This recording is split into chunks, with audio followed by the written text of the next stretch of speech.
Hello అండి, నిన్నటి vlog ఇది 9th డే. అయితే నిన్న మార్నింగ్ పూజ అయితే ఇలా చేశాను. అయితే మాకు ఇక్కడ గేట్స్ పెట్టారు. అంటే ఇది 2nd నెంబర్ గేట్ మా ఇంటి దగ్గరలోనే. మా ఇంటి దగ్గర ఎక్కడెక్కడ ఉన్నాయో అవన్నీ వెళ్ళి నేనైతే తీసాను. చాలా బాగా అయితే డెకరేట్ చేశారు. అయితే ఇక్కడ ఇది కూల్ డ్రింక్ ఏదో ఇచ్చారు, తాగాము. పర్వాలేదు, అంతేం బాలేదు. అయితే ఇది వచ్చేమో ఇక్కడ ముగ్గులు అయితే అబ్బాయిలు వేస్తున్నారు. ఇంత బాగా వేస్తారని అస్సలు అనుకోలేదు. ఈ అన్నయ్యలు అయితే చాలా బాగా చేశారు, చూడండి మీరే. అయితే ఇలా గేట్స్ రూపంలో ఇలా పెడుతున్నారు, అంటే ఇన్ని గేట్స్ అని. నేనైతే కొన్నే తీసాను, ఎందుకంటే మా వారు లేరు, మేమిద్దరమే వెళ్ళాం, మా పాప నేను. కొన్ని అయితే తీసాను.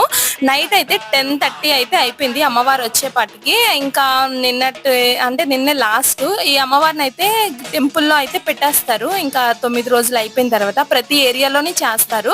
కొన్ని చోట్ల అయితే మేళా కూడా పెడతారు. నెక్స్ట్ వీక్ వెళ్తాము, ఒకవేళ మా వారు వస్తే అప్పుడు నేను ఫుల్ వ్లాగ్ అయితే పెడతాను. వీడియో నచ్చితే లైక్ చేయండి, సబ్స్క్రైబ్. ఓకే అండి, బాయ్.